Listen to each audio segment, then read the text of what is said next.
Hey, leave that little girl alone. Richard Miles slammed the brakes so hard his seatbelt snapped against his chest.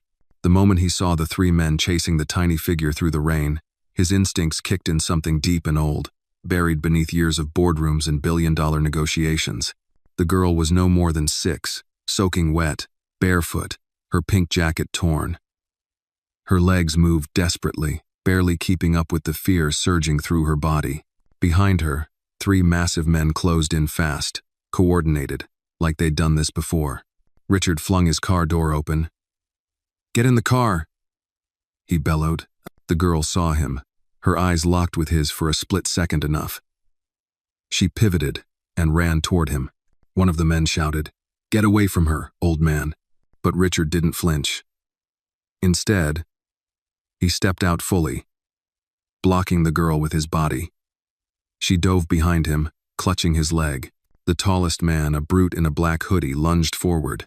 Richard reacted fast, too fast for a man who hadn't thrown a punch in over a decade. His elbow caught the man square in the jaw. A second man tried to grab Anna, but Richard turned, shoving the attacker backward with his full weight. They struggled in the pouring rain, slipping on the sidewalk, grappling for balance. "Run!" Richard shouted to Anna, but she didn't run. She stood frozen, shaking, her scream piercing the night. "Stop.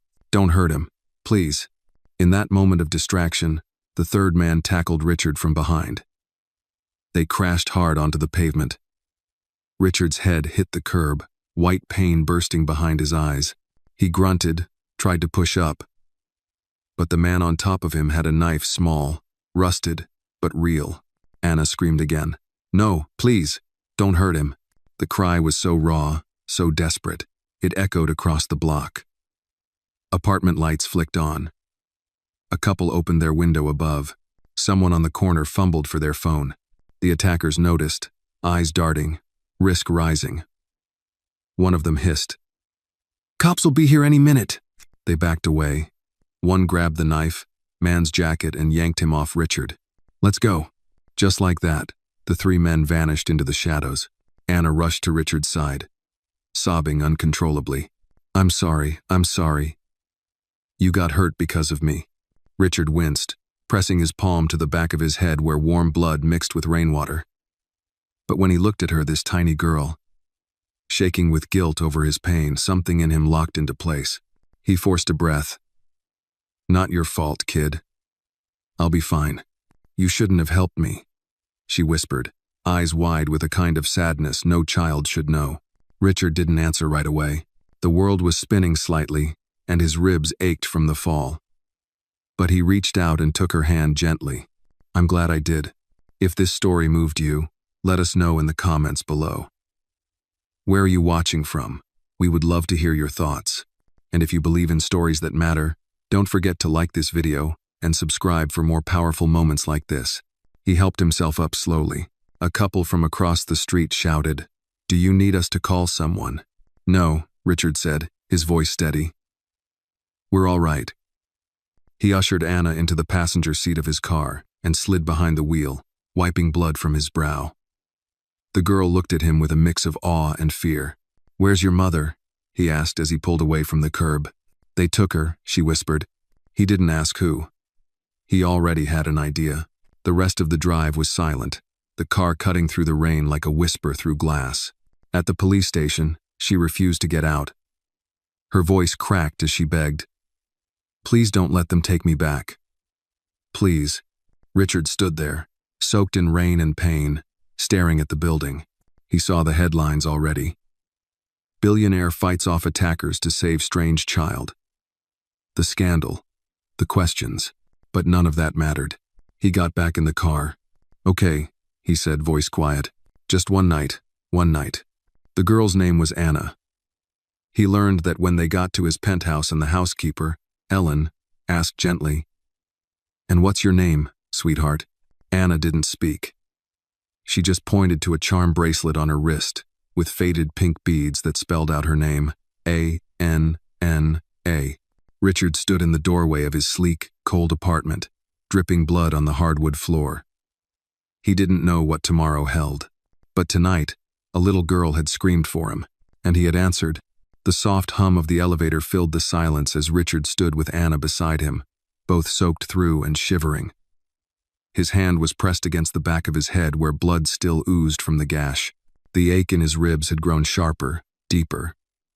He hadn't been in a fight since college, and his body wasn't shy about reminding him. Anna stood silently, wrapped in the oversized towel Ellen had rushed to fetch as soon as they entered. Her small frame barely held, still her shoulders shook from the cold, or fear, or both. Richard glanced down at her. She hadn't spoken a word since they left the police station. Not one. Ding. The elevator doors opened into the living room of his penthouse. Floor-to-ceiling windows framed the city like a living painting. San Francisco glittered in the distance, rain streaking down the glass like tears. Usually, Richard welcomed the solitude up here. Tonight, it felt cavernous. Empty, unfit for a child. Ellen guided Anna toward the bathroom. "Come, honey. Let's get you dry and warm." Anna hesitated. Her eyes flicked to Richard, filled with silent questions, maybe even silent pleading. Richard gave a small nod. Just enough. "It's all right," he said. "Ellen's been here since before I could drive. You're safe." That seemed to ease something in her. She followed the older woman without a word. Richard lowered himself carefully onto the leather couch, gritting his teeth against the pain in his ribs. The sting on the back of his head had dulled to a steady throb. He leaned forward, elbows on his knees, letting the warmth of the room seep into his cold skin. A few minutes later, Ellen returned, her eyes narrowing as she took in the drying blood above his collar. "Let me see that." "I'm fine. You look like you got headbutted by a freight train." "Close enough," he muttered. Ellen disappeared briefly, returning with a first aid kit and a wet cloth. She tended to him in silence, her touch careful, maternal. After she was done, she stepped back and crossed her arms. "So," she said, her voice calm but firm, "who is she?" "I don't know. I just saw 3 men chasing her in the street. They were going to take her. I stepped in." Ellen frowned. "And the police?" "She begged me not to take her in. Said they'd send her back." "Back where?" "She didn't say." He leaned back slowly, the pain radiating through his side. "She said they took her mother." "I believe her." Ellen studied him a moment longer. Then she sighed and nodded. "She's in the guest room now. I gave her something dry to wear." Poor things barely said a word. Richard nodded. His thoughts were already spinning, searching for logic, next steps, any sense of order. But this wasn't a boardroom. There were no spreadsheets to analyze, no metrics to measure, just a child, and a trail of shadows behind her. Later that night, unable to sleep, Richard stood in the doorway of the guest room. The light was off. A sliver of moonlight from the window cut across the floor, just enough for him to make out the outline of Anna curled up on the bed, tiny knees to her chest, blanket wrapped tight. He almost turned away. Then she spoke soft, almost like she wasn't sure if she meant to. "You got hurt." He paused. "Yeah, a little. Because of me." "No," he said gently. "Because of them." She was quiet for a long moment. Then, in a shaky voice, "I thought you were gonna leave." "I'm still here," Richard replied. Silence again. He stepped inside, crouching beside the bed, ignoring the pull in his ribs. "Do you want to tell me what happened?" Anna shook her head, curls brushing the pillow. Her hand reached beneath the blanket and pulled something out, a small wooden box, about the size of a jewelry case. She opened it and held it out. Inside were a few scraps of paper. A Polaroid photo of her with a woman, her mother, he assumed, and a single beaded bracelet spelling ANNA. She said, "If anything happened, keep this safe," Anna whispered. Richard looked at the picture. The woman had soft eyes, tired but kind. Her arm was wrapped protectively around Anna's shoulders. "Your mom?" he asked. Anna nodded. "She loved you very much." "I want her back," she said, voice cracking. "I know," he murmured, "and we're going to find her." Anna turned toward the wall. She didn't cry, but her small body tensed as if she were holding in the storm. Richard watched her for a few seconds longer, then rose slowly. He left the door slightly ajar. Back in his office, Richard powered up his laptop. It was past midnight, but the city never truly slept. He opened a blank document and typed in the only information he had. Anna, approximately 6 years old, African American, missing mother, name unknown, last seen in Tenderloin District, San Francisco. He stared at the blinking cursor. It wasn't enough, but he wasn't going to stop there. He pulled up his contacts, found a number, and hit dial. It rang twice. A groggy voice answered. "This better be life or death." "It might be," Richard said. "I need you to find someone for me." And there was a pause. "Who?" "A woman. Missing. Possibly taken. And a child, her daughter. I just brought the girl into my home." "You serious?" "Dead serious. You know what kind of mess you're stepping into?" "I do now." There was a long sigh. "Text me everything you've got. I'll start tonight." Richard ended the call and leaned back. The pain in his body reminded him that tonight hadn't been a dream. It was just the beginning. He had money, influence, reach, and now for reasons he couldn't yet explain, he had a purpose again. He wasn't about to let a little girl's world end in the shadows. Not on his watch. Not while he was still breathing. Morning light crept through the tall windows, casting golden lines across the polished hardwood floors of Richard's penthouse. But the quiet was not peaceful. It was heavy, stretched thin across a silence too deep for comfort. The kind of silence that reminded him of funerals, of endings. Richard stood in the kitchen, staring at the untouched cup of coffee in his hand. He hadn't slept. Not really. His body ached with every movement, the bruises along his ribs coloring deeper shades of purple by the hour.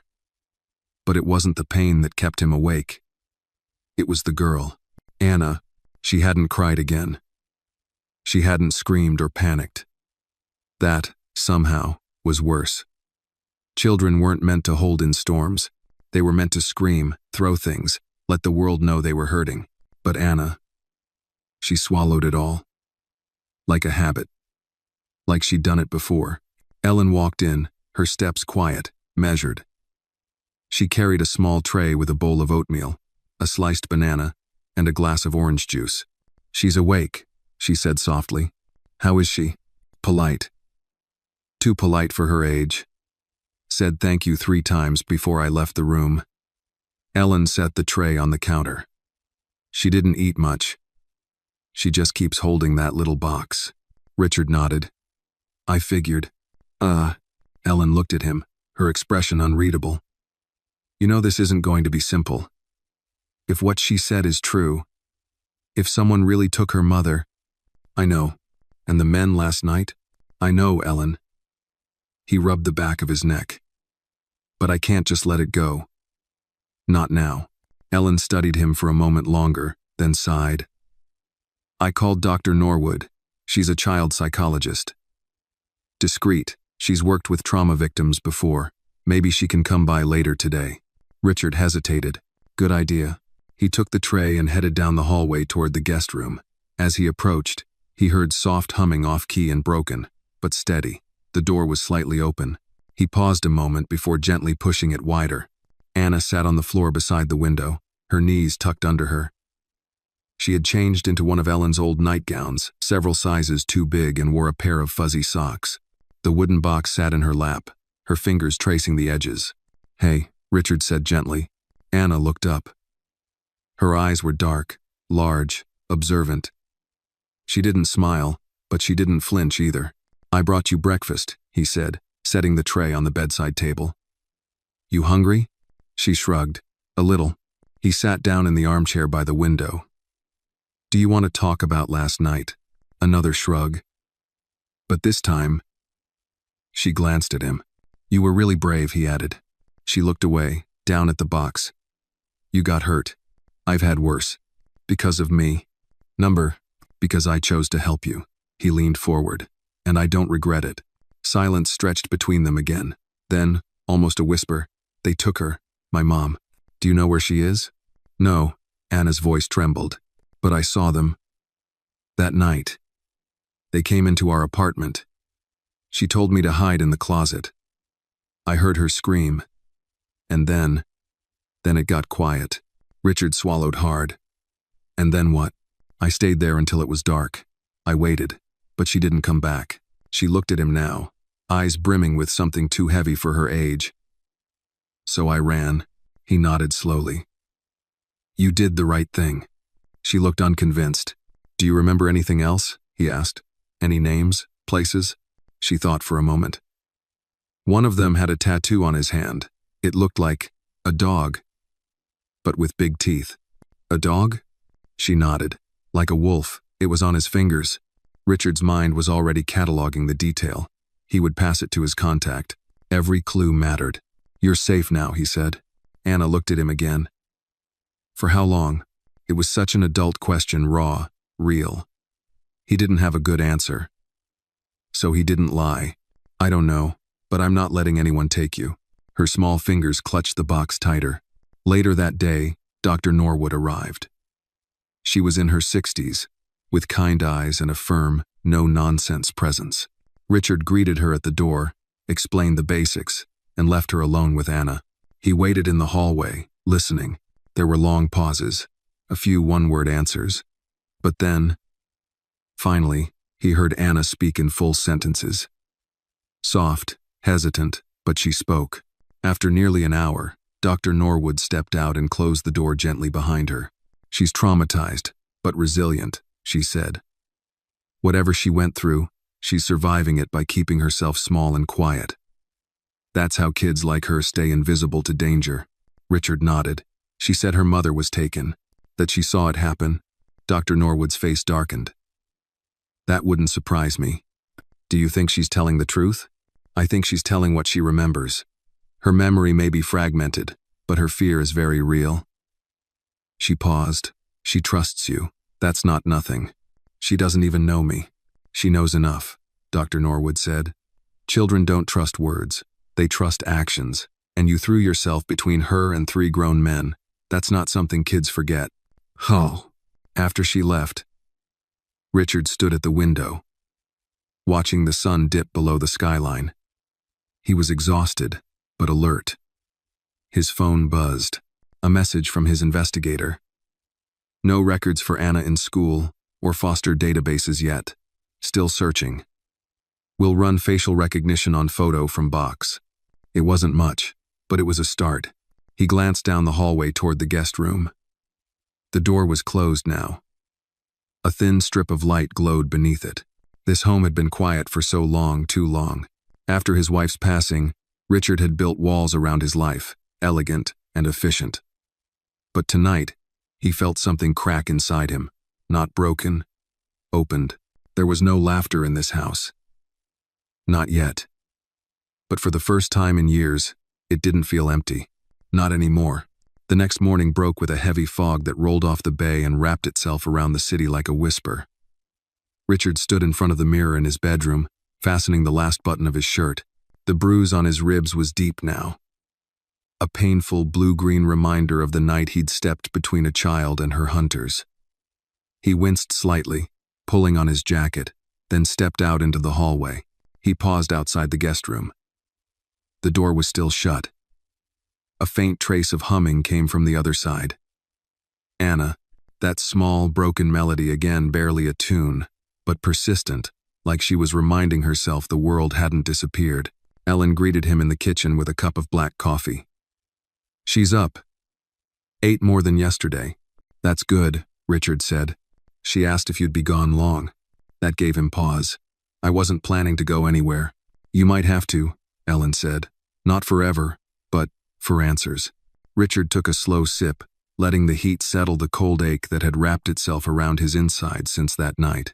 She was right. He had promised Anna she was safe. But safety wasn't just warm meals and soft blankets. It was answers. It was truth.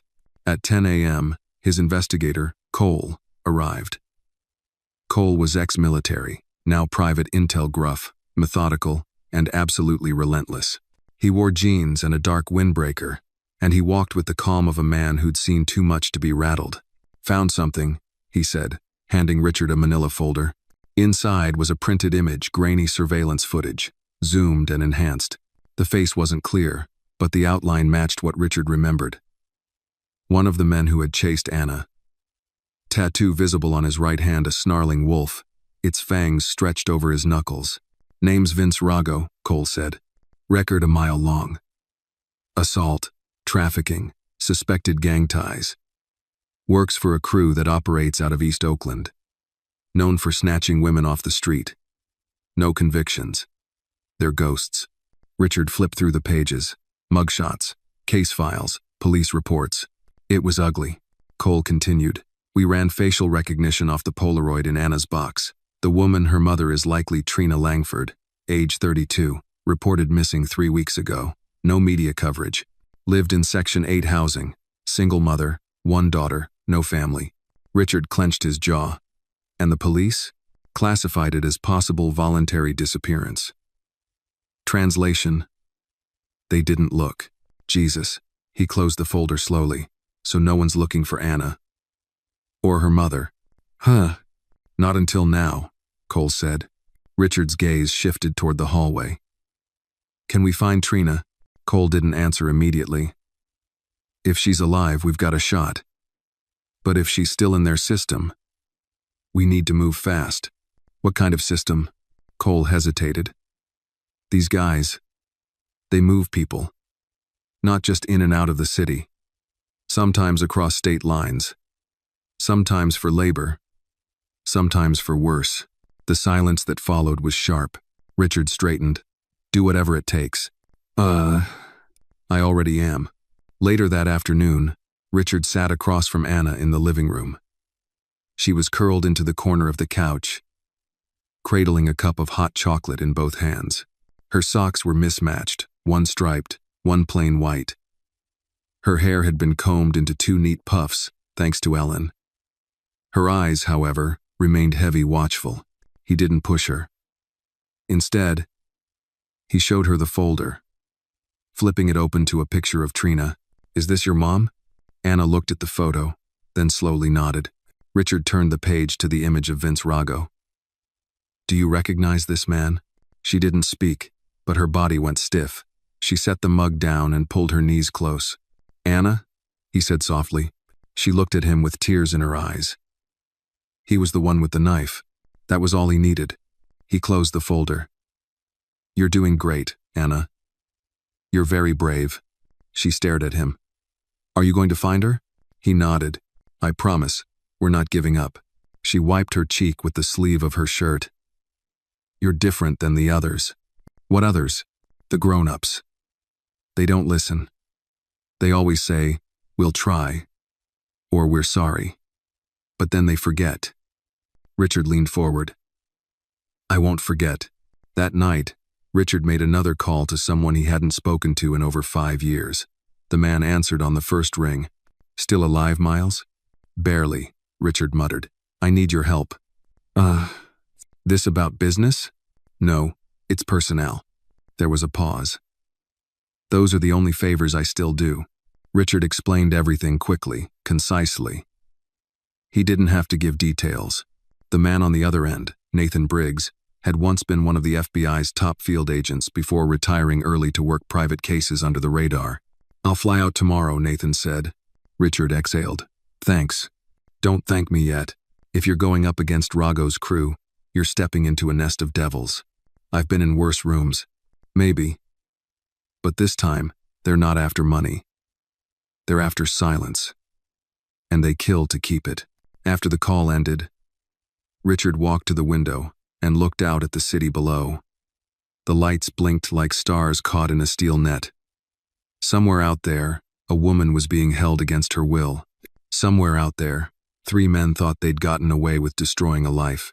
He wouldn't let that stand. Behind him, he heard footsteps. Anna. She stood quietly, holding the wooden box again. I couldn't sleep, she said. Me neither. She walked to him and, without a word, took his hand. I think she's still alive, she whispered. He looked down at her, that tiny hand wrapped around his fingers. So do I. And in that moment, with the city humming quietly below them, Richard Miles, billionaire, widower, man who had buried his purpose years ago, found something that pulled him back into the light. a reason to fight, a reason to hope. The next morning, the city woke slowly beneath a gray sky. The fog clung stubbornly to the hills, muffling the honks and sirens below, as if even San Francisco itself was holding its breath. In the penthouse above, Richard stood by the dining room window, watching it all unfold while nursing his second coffee of the day. Anna sat at the table behind him, drawing quietly with a handful of colored pencils Ellen had found in an old cabinet. Her tongue stuck out slightly as she focused on her work, occasionally glancing up to make sure Richard was still in the room. She hadn't said much that morning, just a soft good morning and a thank you when Ellen brought her breakfast. But she wasn't shrinking anymore. She was observing, waiting. At exactly 9 a.m., the elevator chimed and opened to reveal a tall man in a charcoal suit. His presence unmistakably federal, calm, sharp-eyed, and carrying the weight of too many secrets. Nathan Briggs stepped into the penthouse like a man walking into a war room. "Still prefer your coffee black?" Richard asked, offering a hand. Nathan shook it firmly. "Still think sugar's for the weak." Richard chuckled. "You haven't changed." And you have," Nathan replied, glancing toward Anna. "Didn't think I'd ever see you open your door to anyone under 5 feet tall." "She's 6, Richard said, "and she's why you're here." Anna looked up briefly, then returned to her drawing. Nathan lowered his voice. "You sure about this? It's a long way from Wall Street to a human trafficking case." "I'm not just sure. I'm in it." "All right." Nathan opened his briefcase and laid out a tablet and several printed files. "I've been digging since you called. Vince Rago's crew is worse than I thought. He's part of an underground syndicate that launders girls and women through a fake social services front. They snatch the vulnerable runaways, undocumented, or the invisible ones, like Anna. Richard's hands curled into fists. "And Trina? I traced a report filed 3 weeks ago, anonymous tip about a woman screaming in a Section 8 complex. Matches the timeline Anna gave. No follow-up. The apartment's since been rented to someone else." "Jesus," Nathan nodded grimly. "But here's where it gets interesting. A van registered to one of Rago's shell companies was logged entering a warehouse in East Oakland 2 days after the report. Same van's GPS pinged near the Tenderloin the night you found Anna. You think that's where they took her? Maybe. But the warehouse is protected. Cameras, guards, the works. It's not just storage, it's a holding point." Richard glanced toward Anna, who was now carefully coloring in a purple sky above what looked like a tiny house. "We need proof. Something we can give to the police. The real ones." Nathan looked at him. "You still have connections with the DA's office?" "Some," Richard said. "But no one I trust with a case like this. Too much red tape. Too many favors owed." "Then we do it my way," Nathan said. "Off the books. Quiet. Fast." Richard nodded. "When do we start?" "Tonight." Later that evening, Ellen took Anna to the rooftop garden, a space usually reserved for Richard's rare quiet moments. Tonight. It was a safe place. She brought a blanket, a small flashlight, and an old book of fairy tales. Anna curled up beside her, eyes sleepy but alert, clutching the wooden box like a lifeline. Downstairs, Nathan pulled up a map on his tablet. The warehouse sits behind a row of old freight containers. It's registered to a logistics company, but it hasn't moved a single item in 6 months. That's not shipping. That's storage for people. "You have gear?" Richard asked. Nathan nodded. 2 cams, 1 drone, encrypted comms. "I also brought body armor. Don't argue." "I wasn't going to." They suited up quickly. Nathan handed him a mic and a small earpiece. "You sure you're up for this? You took a pretty good beating." "I'm fine. You're bruised, out of practice, and you haven't slept." "No. I said I'm fine," Richard repeated. "Let's go." They arrived at the site just before midnight. The warehouse loomed ahead, gray, cold, and silent except for the hum of nearby traffic. The place smelled of oil and wet concrete. Nathan motioned for Richard to follow as they moved behind the freight containers, keeping low, scanning for cameras. Nathan launched the drone, piloting it quietly into an upper window that was partially ajar.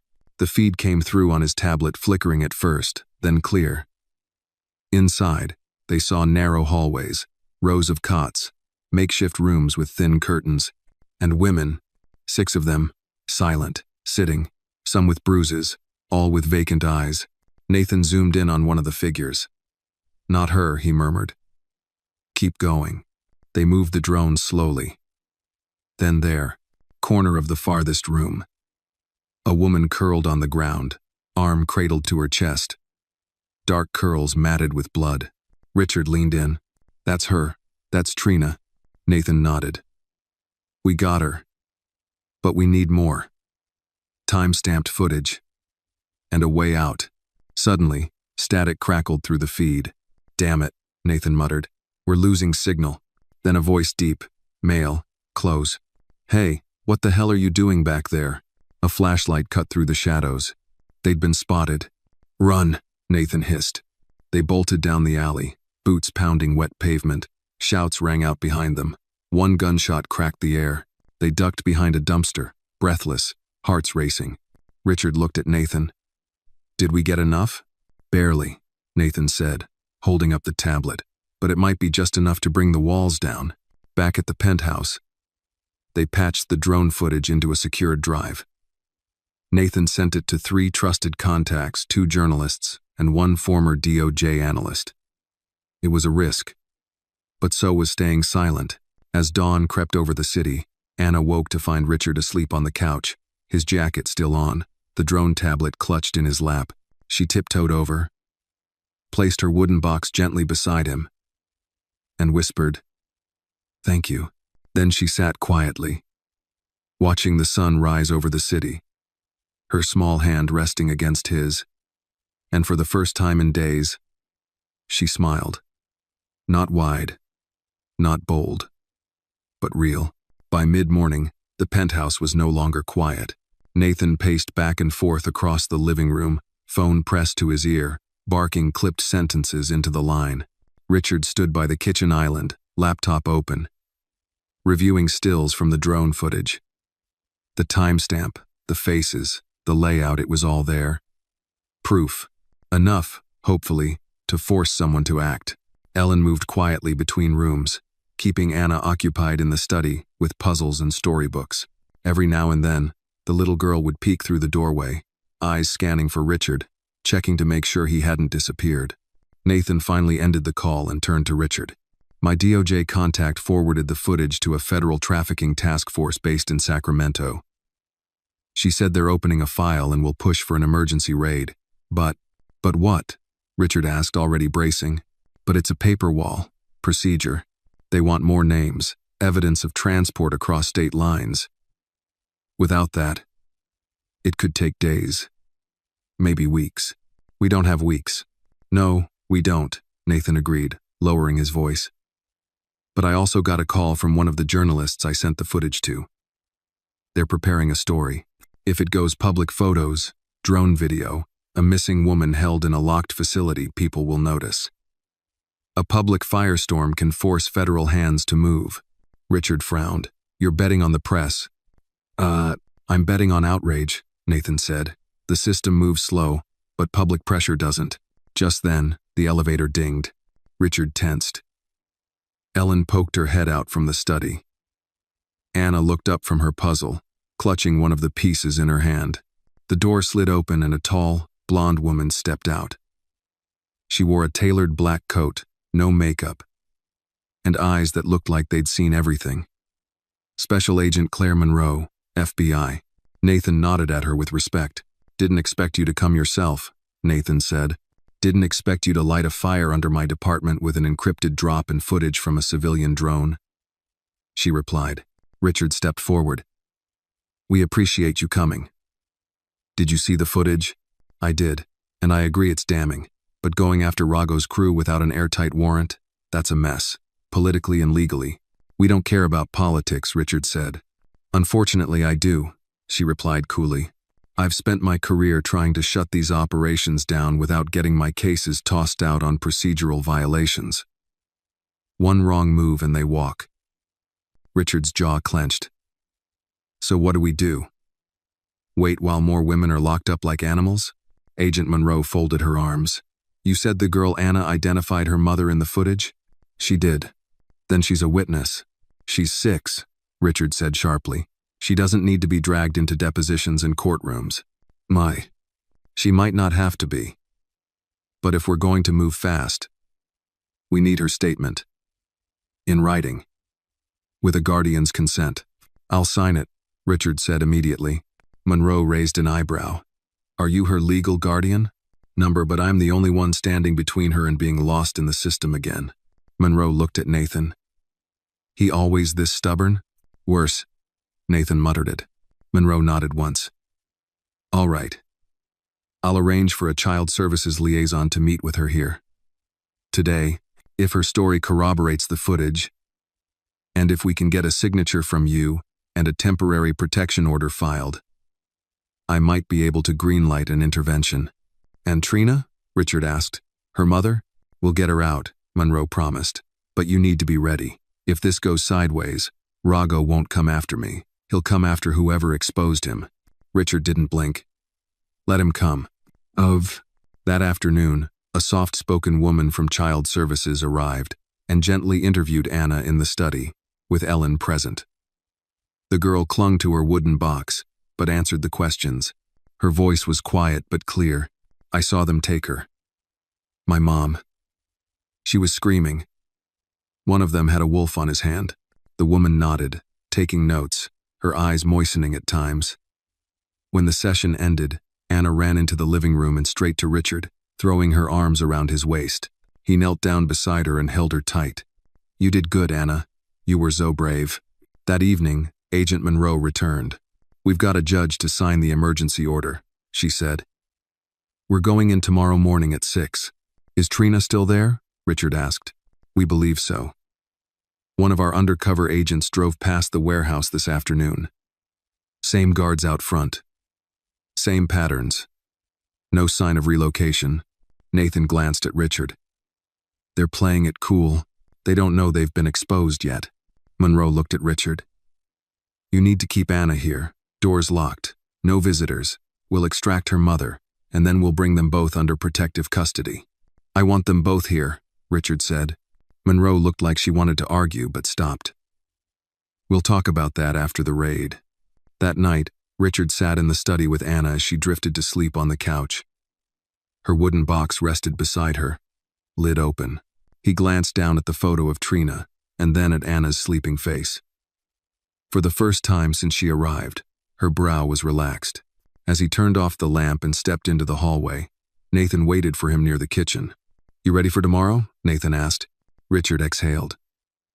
I've never been more ready for anything in my life, Nathan nodded. Because once this starts, there's no going back. Richard looked out the window, the city lights flickering like signals in the dark. Somewhere out there, a mother was still locked away, but not for long. Tomorrow, the walls would fall. The city was still sleeping when the convoy rolled through East Oakland. The sun hadn't risen yet, but the warehouse ahead stood beneath dull sodium lights, casting long shadows across the crumbling pavement. 3 unmarked SUVs and a black van lined the far end of the alley, engines idling low, headlights off. Inside the lead vehicle, Special Agent Claire Monroe stared at the warehouse's steel door like it was a gateway to something darker than night. Richard sat beside her in the back seat, dressed in black, his expression unreadable. Nathan was in the front passenger seat, hands resting calmly on his lap, eyes sharp and alert. You know you're not supposed to be here, Monroe said, breaking the silence. I'm not here as a spectator, Richard replied. I'm here because she's in there, and because a 6-year-old girl is upstairs in my home right now, holding on to hope with both hands. Monroe sighed. I shouldn't let you stay. But you will, Nathan said quietly. She didn't respond, just gave a tight nod to the agent driving. 2 minutes. The team moved like clockwork. Tactical agents dressed in black body armor fanned out behind the loading dock, securing perimeters. Monroe's second-in-command, Agent Ruiz, signaled with 2 fingers. On cue, the battering ram smashed through the steel door with a deafening crack. FBI, a voice shouted. Hands in the air, don't move. Richard's heart pounded as he stepped out of the SUV. He wasn't supposed to follow them in, but his feet moved anyway. Nathan followed close behind, ready to drag him out if it came to that. The scene inside was chaos agents swarming through narrow corridors, shouts echoing off metal walls. A guard was already cuffed, lying face down. A woman in a ragged hoodie emerged from one of the rooms, sobbing, clinging to an agent like she couldn't believe she was real. Then came the door at the end of the hall. Monroe reached it first, raised her hand, and paused. "This is it." She pushed it open. The room was dark, lit only by a flickering overhead bulb. Trina Langford lay on a thin mattress on the floor, her left arm in a makeshift sling, eyes swollen but open. She blinked against the light, confusion on her face. Monroe stepped in slowly. "Trina? My name is Claire Monroe. I'm with the FBI. You're safe now." Trina tried to sit up but winced. Where's my daughter?" Richard stepped into the light. "She's safe. She's with me." Trina stared at him, disoriented. Who are you?" "I'm the man who found her running through the rain," he said softly. "She led me to you." Tears welled in Trina's eyes. She tried to speak, but the words caught in her throat. Monroe knelt beside her and radioed for medical. Within seconds, a paramedic team was in the room, lifting her gently onto a stretcher. Richard watched as they wheeled her out, her eyes locked on his the entire way. In those eyes, he saw something he hadn't expected: relief, yes, but also trust. A silent bond forged between two strangers who had both chosen, against all odds, to fight. By sunrise, the warehouse was sealed. 12 women were rescued, 3 guards arrested. Vince Rago was not among them. "He slipped out before we breached," Monroe said, standing beside Richard in the alley. "Someone tipped him off." Richard clenched his jaw. "So it's not over?" "No," she agreed. "It's just beginning." Back at the penthouse, Anna stood at the window, watching for signs of Richard's return. She hadn't spoken much to Ellen that morning. Just a quiet, "Do you think they found her?" followed by an hour of silence. When the elevator finally opened, she ran. Trina was wheeled into the living room on a stretcher, IV bag trailing beside her. Anna froze for just a second, then ran to her mother, tears breaking free. "Mommy," Trina cried out as she reached for her, her good arm pulling Anna into the tightest embrace she could manage. They sobbed together in the center of the room, surrounded by silence too sacred to interrupt. Richard turned away, emotion swelling in his chest. Nathan stood beside him, arms crossed, watching it all unfold. "You did good," Nathan said quietly. "No," Richard replied, voice hoarse. "Anna did." The moment was tender, but it didn't last. Later that afternoon, Monroe returned with news. "Rago's disappearance complicates everything," she said. "He has connections. We suspect someone inside law enforcement may have leaked the raid." Richard nodded grimly. "What happens now?" "We relocate Trina and Anna into witness protection, different names, sealed files, new lives." "No, they're not leaving," Richard said. Monroe's brows furrowed. "It's for their safety. I'll provide security, round-the-clock surveillance, full relocation if necessary, but they stay here, with me." Monroe gave him a long look. "Why?" "Because she has no one else. Because Anna finally found someone who came back. And because this house, this life, needs them more than I thought." There was silence between them. Then Monroe nodded once. "Fine. But if Rago resurfaces, we move fast. No negotiation." Richard agreed. And just like that, the next chapter of their lives began. That night, Trina sat on the couch, Anna curled up beside her, fast asleep. She looked at Richard across the coffee table. "I don't know how to thank you," she whispered. "You don't have to," Richard said. "She told me you got hurt, that you fought for her. I'd do it again." Trina smiled weakly. "You already did." And for the first time in years, Richard felt something shift inside him, not duty, not guilt, but peace. He looked at the girl asleep in her mother's arms, then at the city glowing beyond the windows. Somewhere out there, Rago was hiding. But Richard wasn't afraid, because in this house, the light had come back on. It had been 6 days since the raid, and the penthouse had taken on a different rhythm. The once sterile, quiet space, now pulsed with life. Laughter small, cautious laughter echoed down the halls. Ellen found herself cooking more than ever, filling the air with the scent of cornbread, roasted chicken, and sweet tea, claiming it helped warm the ghosts out of the walls. Anna had begun to open up. She played more, ate with less hesitation, and sometimes even fell asleep without clutching her wooden box. But her eyes still flicked to the windows often, as if scanning for something the adults couldn't see. Trina was healing.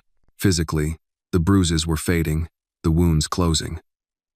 But emotionally, she was still navigating a storm. At night, Richard would sometimes find her awake on the couch, staring out at the city, silent. He never asked what she was thinking. Some pain didn't need translating. Richard's own world had shifted, too. Meetings were canceled, business partners left on read. The market could wait. Something bigger had taken root inside him, a calling not driven by profits, but by protection. A life no longer built around walls, but bridges. But peace, as always, was a fragile thing. That morning, Nathan arrived with a grim expression and a manila envelope in hand. He entered the penthouse without knocking, eyes sharp, jaw tight. "Morning," Richard greeted. "What's the look?" Nathan laid the envelope on the kitchen island. "We've got a problem." Richard opened it. Inside were black and white surveillance photos, grainy, distant, but clear enough. A man standing outside a grocery store. The same man later that night, seated at a bar in the Mission District. Then, a close-up from traffic cam footage. "Rago," Richard said flatly. "He's back in the city." Nathan confirmed. "Not hiding either. Almost like he wants to be seen. Is the FBI on him?" "Monroe's watching. But she's hamstrung. The last raid got heat from internal affairs. Some top brass want her to back off. Say we already did enough with the rescue." Richard swore under his breath. "So he's walking free. After everything. Worse," Nathan said. "I think he's looking for Anna." Richard's blood turned cold. "What makes you say that?" Nathan pulled out a torn piece of a printed flyer. It was from a community bulletin board in Bayview. Anna's face, printed above the words, "Missing? Call now. We can help." A fake hotline number at the bottom. "He's fishing," Nathan said. "Trying to find anyone who's seen her. Might even be baiting her mother out." Richard leaned on the counter, fists clenched. "She's not safe here anymore." "She's not safe anywhere," Nathan corrected. "Unless we stop him." Ellen entered just then, carrying a tray of snacks and pausing mid-step at the sight of their tense expressions. "Is it happening again?" "Possibly," Richard said. "We'll need tighter security. No more solo outings. Limit exposure. Ellen, can you make sure Anna and Trina stay in the penthouse until further notice?" She nodded, her lips pressed tight. "Of course." That afternoon, Richard sat down with Trina. "I need to tell you something," he said gently. She immediately knew. Her eyes narrowed, lips parting slightly. "He's back, isn't he?" "Yes." "Is he looking for Anna?" Richard hesitated. "We believe so." Trina's body went rigid. "Then we have to go. Witness protection. Relocation, whatever it takes." Richard leaned in. "You could do that. But it means disappearing again. Changing names. Looking over your shoulder for the rest of your life." "I've done that before," Trina said. "But Anna hasn't," Richard said softly. "And she's just beginning to feel safe. To laugh. To believe that the world might not be all bad." Trina looked away, jaw clenched. "I just want her to be safe." "Then let us stop him. Here. Now." That evening, Nathan outlined the plan. "We track Rago," he said. "We stay ahead. We bait him into revealing his network. No more piecemeal raids. We build a case so airtight not even his lawyers can weasel through it." "And if he makes a move?" Richard asked. "Then we take him down before he gets close." They enlisted Monroe again, but this time, everything was off the books. No memos, no official briefings, just a small, trusted circle. They set up surveillance on Rago's known haunts, an underground gambling den in Chinatown, a tattoo parlor in the Mission, a chop shop on the edge of Hunter's Point. Days passed. Rago remained elusive, but not quiet. Word on the street was that he was rebuilding, pulling favors, buying silence, threatening anyone who helped the FBI. Then, on a Thursday evening, Monroe called. "He's setting a trap," she said. "An informant tells us he's spreading word he found the girl. He's holding a meeting at the warehouse." "Tonight." "The same one?" "No," she said. "A new site. Across the bridge in Richmond. Less heat, fewer cameras." Richard didn't even blink. "Then we end it tonight." Trina stood by the window when he told her. She didn't turn around. "Don't let him walk away again," she said. "I won't." Anna peeked in from the hallway, holding her box. "You're leaving?" Richard knelt down. "Just for a bit. But I'll be back before you know it." She looked into his eyes, serious beyond her years. "Promise?" "I swear."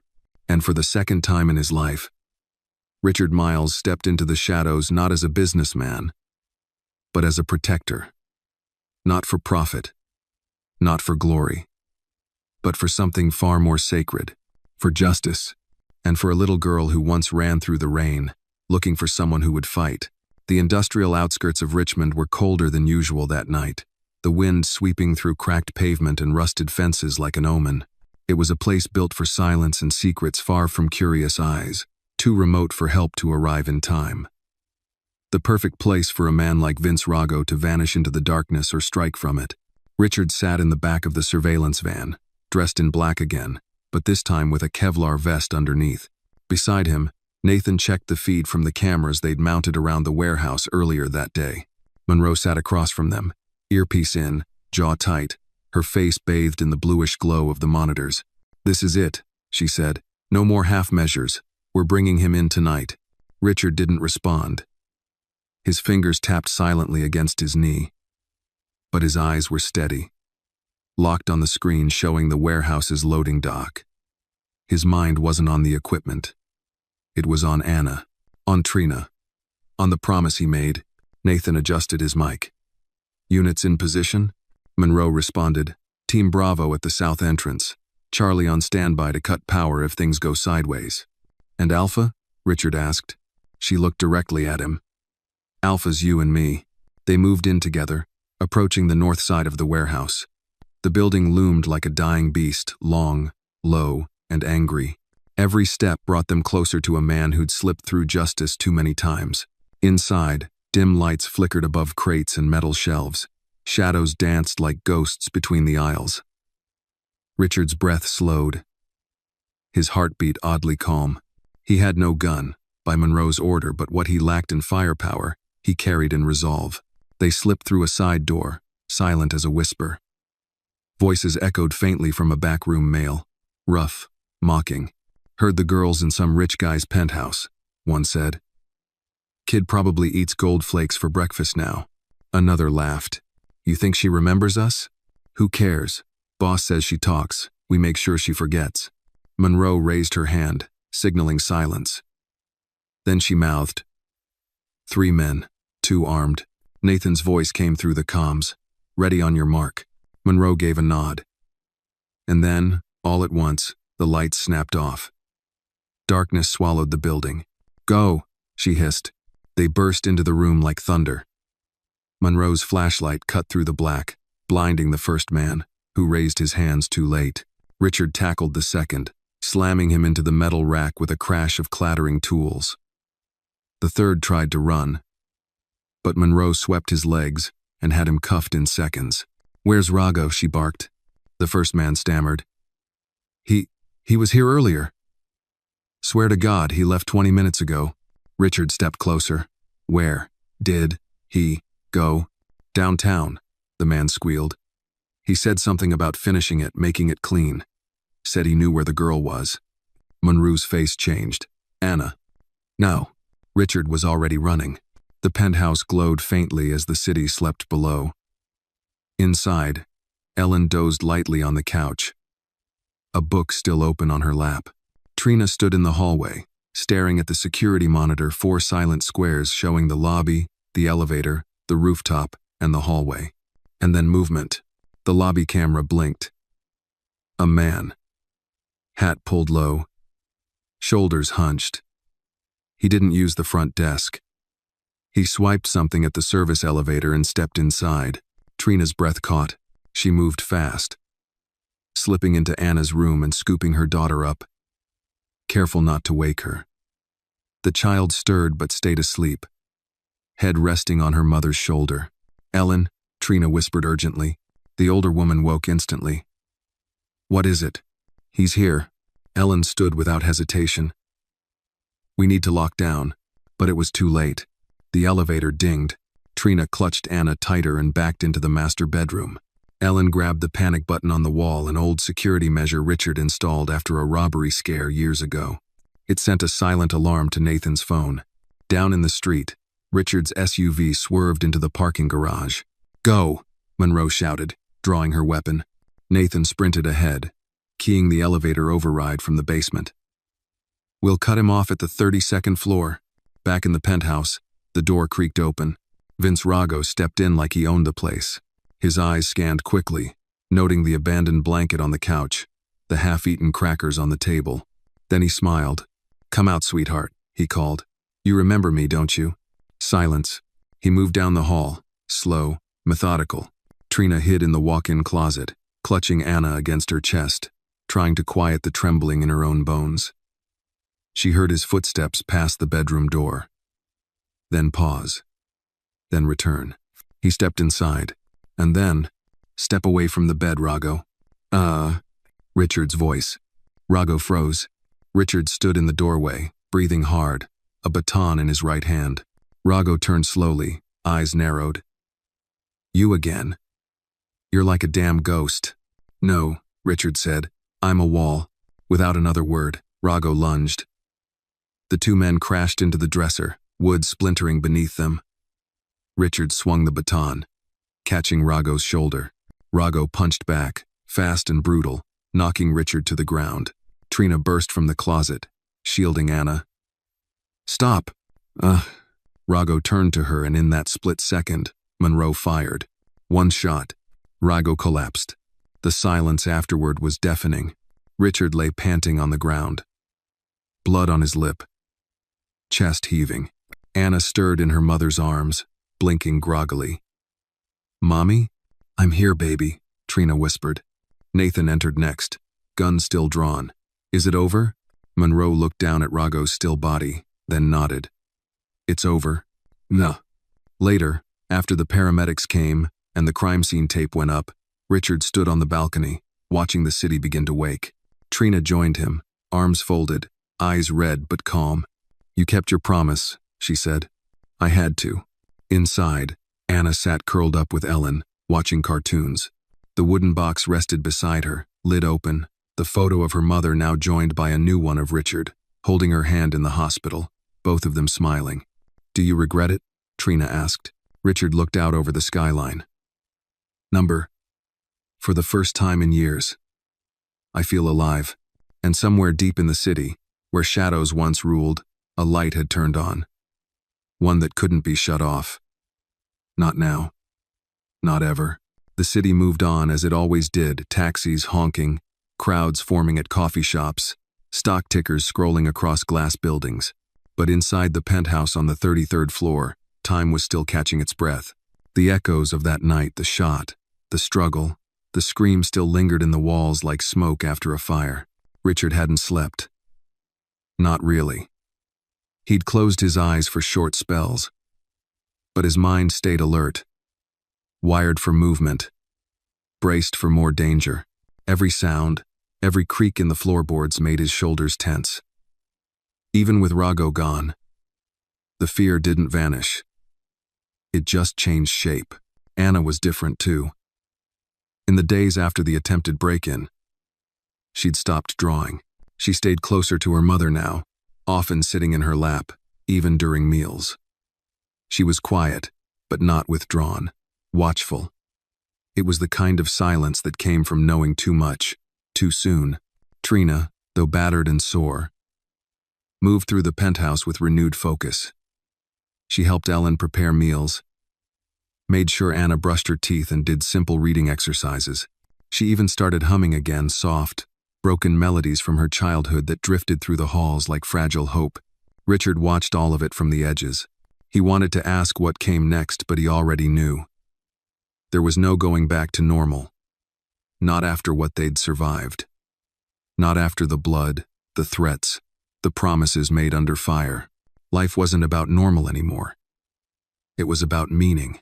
Nathan visited that afternoon, looking more relaxed than Richard had seen him in weeks.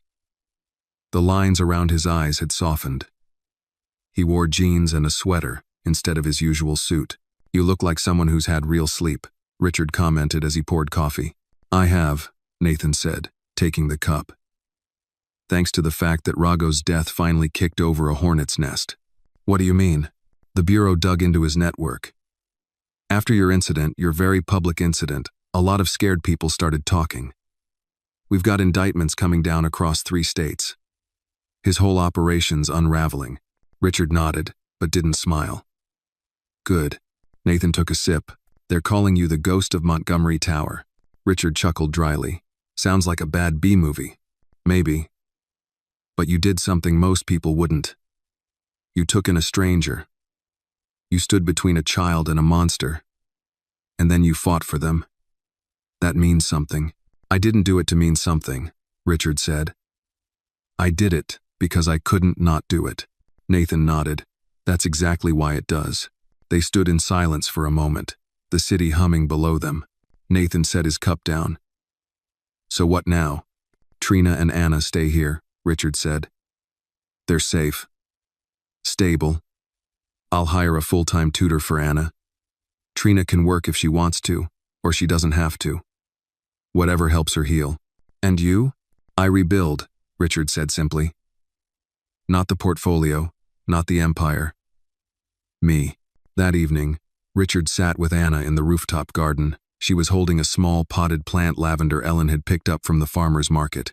Anna pressed her nose to the soft purple buds and smiled faintly. "Can I plant it here?" she asked. "Of course," Richard said. "We'll make a space for it." Anna started digging a small hole in the garden bed. "Will it grow fast?" "Not too fast," he said, "but strong, real strong." She nodded, then looked up at him. "Were you scared? When the bad man came?" "Yes," Richard admitted, "but I was more scared of losing you." Anna looked down at the dirt. "I was scared too. I thought maybe no one would come. But someone did," Richard said gently. "You saved your mom. And you let us save you." Anna paused, then leaned against him. "Will he come back?" Richard looked up at the stars blinking above the city skyline. "No," he said firmly. "He won't. Not ever again." In the days that followed, life settled into a quiet rhythm. Monroe visited once to wrap up the case, her tone warmer, less guarded. She thanked Trina for her courage and promised full closure on the legal end. There would be no trial. No questions. Just peace. Richard hired a retired teacher named Mrs. Patterson to come each morning and work with Anna. She brought books with stories about strong girls and soft animals. She taught Anna cursive and how to fold paper cranes. Anna took to her like she'd known her all her life. Trina started painting again at first, just in the sunroom, but eventually on canvas. Her style was abstract and emotional, sharp strokes, deep colors, bold contrasts. She called it memory therapy. Richard bought her everything she needed without asking twice. One evening, after dinner, Trina found Richard in his study. "I need to talk to you," she said. He looked up from the ledger he hadn't really been reading. "What's on your mind?" "I want to work," she said. "Not because I need to, but because I want to." Richard closed the book. "What kind of work?" "Advocacy," she said. "There are more girls out there. More mothers. If I can speak, if I can put a face to what they go through, maybe we can stop it sooner next time." Richard studied her, then nodded slowly. "I'll fund whatever you need. Office, staff, legal team." Trina smiled. "I thought you might say that." And so, from the ashes of fear, something new began. Trina launched a nonprofit within 2 months. Anna started school the following semester. Ellen stayed on, claiming she'd be bored stiff without them. And Richard? Richard started writing again. Not market reports or quarterly reviews, but essays. About justice, about fatherhood, about the second chances we give and the ones we earn. His first piece was published anonymously in a major journal. It was titled, "The Night a Little Girl Changed My Life." And at the end, the final line read, "Sometimes, all it takes is one child to remind you of the man you once hoped to become." And with that, the embers of a terrible night began to burn not with destruction but with light. The first real rain of the season fell on San Francisco a week later. It wasn't a storm. Not like the one Anna had once run through. This was a steady, contemplative rain, the kind that softened the city, dulled its edges, and brought everything into sharper emotional focus. From the penthouse windows, the skyline shimmered through streaked glass, buildings fading into mist like fading memories. Richard sat in the kitchen, sipping a mug of black coffee, his gaze distant. He hadn't spoken much that morning, but Ellen had learned by now not to ask why. The weight he carried wasn't something he wore loudly. It settled in the quiet moments, in the way he stirred his cup too long, or how his eyes lingered on the hallway where Anna's drawings hung like medals from battles survived. Anna was at school. Her first week had been a mixture of triumph and tremble. She'd clung to Trina on the first morning, tears welling up as she stepped through the classroom door. But when she came home that afternoon, she carried a construction paper heart and proudly announced that she had 3 new friends and a glue stick of her own. Trina had been the one to cry that day, though not until she'd gone to the sunroom and shut the door behind her. Richard had stood on the other side, listening. He didn't interrupt. Grief and joy had a strange way of holding hands in moments like that. Today, though, something different weighed on him. Something quiet, but insistent. Nathan arrived just after noon, a manila folder tucked under his arm and rainwater glistening on his jacket. He shook it off at the door, handed his coat to Ellen, and made his way into the kitchen. "You read it?" Richard asked, already knowing the answer. Nathan set the folder down on the table between them. "Yeah, all of it." Richard didn't open it. "And? It's heavy." "I figured." Nathan sat across from him. "You sure you want to go through with it?" Richard nodded slowly. "Yeah, it's time." The folder contained documents Richard had quietly requested weeks ago: court filings, background checks, social worker assessments, the kind of paperwork that carried consequences, responsibilities, and, more importantly, a promise. He ran his hand across the cover as if it were sacred. "I want to adopt her," he said softly. "Anna." Nathan was quiet for a long beat. "Have you talked to Trina?" "Not yet," Richard said. "I wanted to be sure I was ready before I asked." You are," Nathan said without hesitation. "You've been her father in every way that matters, but wanting it doesn't mean I have the right." Nathan leaned in. "That little girl trusts you more than she trusts her own reflection. And Trina, she sees what you've done, how you've stepped in, not out of pity, not out of duty, out of love." Richard looked down, fingers tightening on the edge of the folder. "I just want her to know she's safe. For the rest of her life, that she'll never have to wonder if someone will show up for her again." Nathan reached across the table, tapping the folder. "Then talk to Trina, today." Later that afternoon, as the rain eased into a gentle drizzle, Richard found Trina in the sunroom, paintbrush in hand, canvas in progress. The colors were warmer now, no longer slashes of red and gray, but soft golds and deep blues. Healing in acrylic, she looked up at him and smiled. "You okay?" "I've got something to ask you," he said. She set the brush down immediately. Serious face. "All right, hit me." Richard took a breath. "I want to adopt Anna." Trina didn't speak at first. Her eyes searched his, not in suspicion, but in surprise. "I've thought about it for a long time," he said. "But I didn't want to pressure you, or her. I want to make it official. I want her to know she belongs." Trina swallowed hard, eyes suddenly glassy. "You already are her father, Richard. I know, but I want her to feel it in every way. Legal. Emotional. Permanent. Trina walked over, wrapped her arms around him, and pressed her head against his chest. She'll say yes. She'll cry. But she'll say yes. That evening, Richard took Anna to the rooftop garden.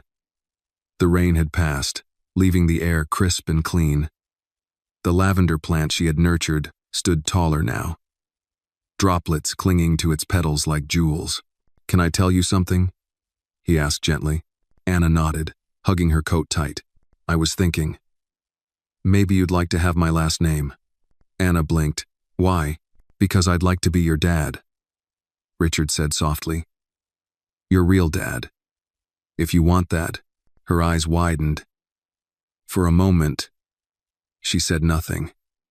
Then she whispered, "Like, forever?" "Yes, forever." She looked down at her little rain boots, then back up at him. "Do I still get to have Mommy too?" "Always," he smiled. "Nothing changes there. You'll always have her. And me." Anna stepped forward, threw her arms around him, and held on tight. "Okay," she whispered. "I want that." He closed his eyes, holding her close, his heart full in a way it had never been before. Later, when they returned inside, Anna ran to Trina and shouted, "Mommy, I'm gonna be a Miles." Trina laughed through tears, lifting her daughter and spinning her gently. "Yes, baby, you are." And for the first time since that stormy night in the alley, Richard knew deep in his bones that they were no longer three people surviving under one roof. They were a family, one forged not by blood, but by choice, by love that stood through fire and came out shining. The morning of the adoption hearing dawned cold and clear. A pale winter sun filtered through the windows of the penthouse, casting long shadows on the polished floors. Richard stood in front of the mirror in his bedroom, adjusting the knot of his navy tie with hands that trembled just slightly. He hadn't felt this nervous since his first public investor meeting 20 years ago, when millions hung in the balance. But today, the stakes weren't measured in numbers, they were measured in hearts. In the kitchen, Ellen was packing a small tote bag with snacks and juice boxes. She fussed over Anna's coat, smoothing the collar, adjusting the buttons, her hands full of careful, quiet affection. Anna, in her navy blue dress and white stockings, sat on the couch holding the wooden box, the one that had once held her world. Today, it was empty, not because she didn't need it anymore, but because the things she held dearest were no longer just pictures and paper, they were people. Trina entered the room last, wearing a tailored dress in a deep plum shade, her hair pulled back, face serene. There was a confidence in her step now. The weight of fear lifted from her shoulders like an old coat finally discarded. "You ready?" she asked Richard as they met by the door. "As I'll ever be," he said. "You?" Trina nodded, then looked at Anna. "More than ready." They arrived at the courthouse shortly after 10. The building was an imposing structure, high columns, gray stone, and echoes that swallowed sound. Inside courtroom 4B, rows of wooden benches faced a raised platform where the judge would preside. It was formal, cold, the kind of place where lives were redefined with signatures and seals. Anna held Richard's hand tightly as they walked through the hallway. Every few steps, she looked up at him, her wide eyes searching his face for reassurance. "I'm nervous," she whispered. "So am I," he whispered back. "But we're in it together." Their attorney, a silver-haired woman named Carla Jennings, greeted them outside the courtroom doors. She had a warm smile and a voice like a kindergarten teacher, firm, comforting, and precise. "Judge Ramsey's good," she assured them. "Thorough, but fair. He'll ask a few questions, but nothing difficult." Anna nodded solemnly, squeezing Richard's hand tighter. The courtroom was quiet when they entered. A few other families waited for their cases. Monroe was there, sitting quietly in the back row in plain clothes. She offered Richard a small nod, subtle, but full of pride. Nathan, ever watchful, stood by the door like an unofficial bodyguard, even though the threats were gone. When their names were called, they stepped forward as one. "Richard Miles, Trina Langford, and Anna Langford," the clerk announced. "Adoption case number 21847. Judge Ramsey looked up from the file before him, adjusting his glasses. He was in his 60s, with kind eyes and a gravelly voice. "Good morning. I understand we're here to formalize the adoption of young Anna by Mr. Miles?" "Yes, Your Honor," Carla replied. The judge turned to Anna. "Miss Anna, would you like to come sit in the witness chair next to me?" Anna looked at Richard, who nodded. Slowly, she let go of his hand and walked to the chair, climbing up with a little help from a court officer. Her legs dangled, not quite reaching the floor. The judge smiled. "You look very nice today." "Thank you," Anna said shyly. "Do you know why we're here?" he asked. Anna nodded. "So Mr. Richard can be my real dad. And do you want that?" "Yes." The judge raised an eyebrow playfully. "Why?" Anna looked down for a moment, then straight into his eyes. "Because he came back. When I ran. And when Mommy was hurt. He came back every time." A hush fell over the room. Even the clerk looked up from her notes. The judge's face softened. He looked at Richard. "Mr. Miles, do you understand the responsibilities you're assuming?" "I do. To provide, to protect, to love this child as your own?" "Yes, Your Honor, with everything I have." "And Miss Langford," he said, turning to Trina, "you understand that this adoption does not sever your parental rights, but that it makes Mr. Miles an equal parent, legally and permanently." "I do," Trina said. Her voice was steady, but her eyes shimmered with emotion. The judge picked up his pen. "Then I see no cause to delay. The court finds the petition in proper order, and the adoption is granted." He stamped the document. "Anna Langford is hereby Anna Miles, daughter of Richard Miles and Trina Langford Miles." Richard let out a breath he hadn't realized he was holding. Trina closed her eyes, lips trembling with gratitude. And Anna, little Anna, beamed. "I have 2 last names now?" she asked. "You sure do," the judge chuckled.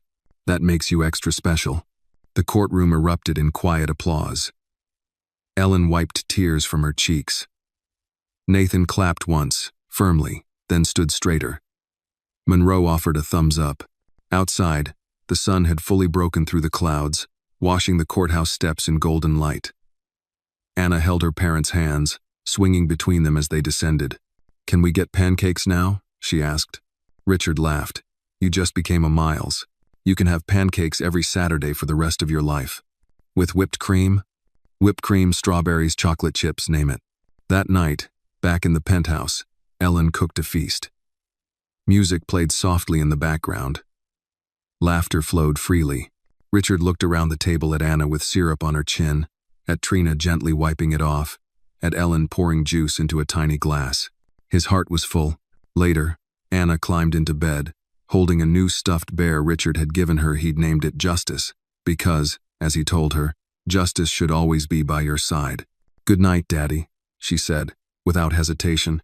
It was the first time she'd said it. Richard paused at the doorway, throat tight. "Good night, sweetheart." And as he turned out the light, he realized something. The world may never know this story, the rescue, the fight, the hearing, the healing. But it didn't need to, because sometimes the truest victories happened in the quiet. In the soft closing of a bedroom door.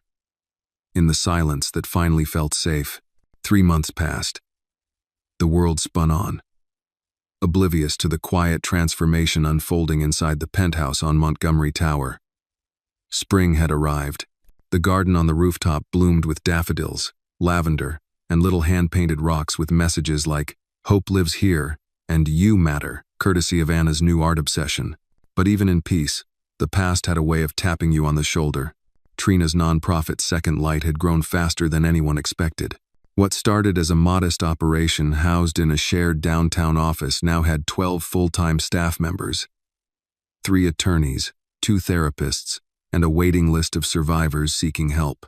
Trina had become the face of the organization, not by design, but because no one could tell the story better than the woman who had lived it.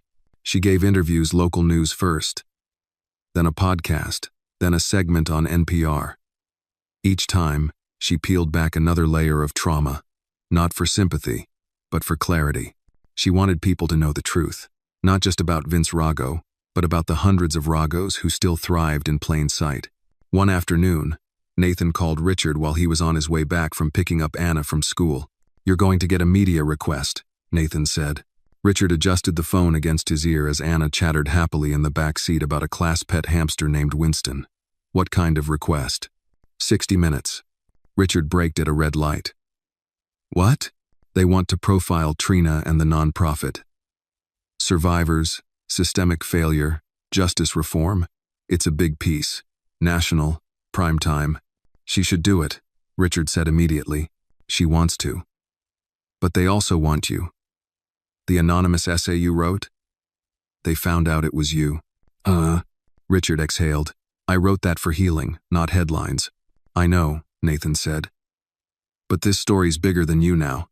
That night, after dinner, Richard brought it up to Trina on the balcony while Anna was inside painting with Ellen. "They want you too?" Trina asked, surprised. Richard nodded. "Apparently the internet doesn't forget." She stepped closer. "You don't have to say yes." "I think I do," he said quietly. "Not because I want attention. God knows I don't. But maybe someone watching needs to hear it. Maybe they're where you were. Where Anna was. And they need to believe someone will come." Trina placed a hand on his chest. "Then I'll sit beside you." The interview was scheduled 2 weeks later. The crew set up cameras in the sunroom, rearranged furniture, added lighting. Anna stayed with Ellen at a nearby park during filming, though she insisted on wearing a dress, just in case they need my opinion. The producer, a sharp-eyed woman named Karen Stokes, guided them gently. The questions weren't easy, but they were fair. "Mr. Miles, you're a man of extraordinary wealth and power. What made you stop that night?" Richard thought for a moment. "I didn't see power when I saw Anna. I saw a little girl running for her life. And I saw the man I used to be, the one I'd promised myself I'd never lose, stand up inside me again. And Miss Langford, when you look at your life now, what do you feel?" Trina didn't pause. "Gratitude, grief, purpose. I carry all three at once, every single day." They filmed for hours. They talked about fear, resilience, the night of the rescue, the adoption, the nonprofit. They didn't hide the pain, but they didn't let it take center stage either. The segment aired on a Sunday evening. That night, the phones at Second Light didn't stop ringing. Emails poured in, donations, volunteer requests, stories, so many stories. Women who had stayed silent for years. Mothers who never knew how to explain what had happened to their daughters. Fathers asking how to protect their own. One message in particular arrived via handwritten letter. "I watched your story with my daughter beside me. We cried. Then we sat for hours. And for the first time, she told me everything. Thank you for opening a door we didn't know we needed." Richard read it 3 times before folding it carefully and placing it inside Anna's wooden box. "This belongs with the others," he said softly. A week later, Second Light held its first public forum. Survivors, lawmakers, educators, police officers, they all showed up. Not for optics, but for answers. Trina opened the event with a speech that brought the entire auditorium to its feet. She didn't use notes. She didn't need them. "I'm not here today as a victim," she said. "I'm here as a voice.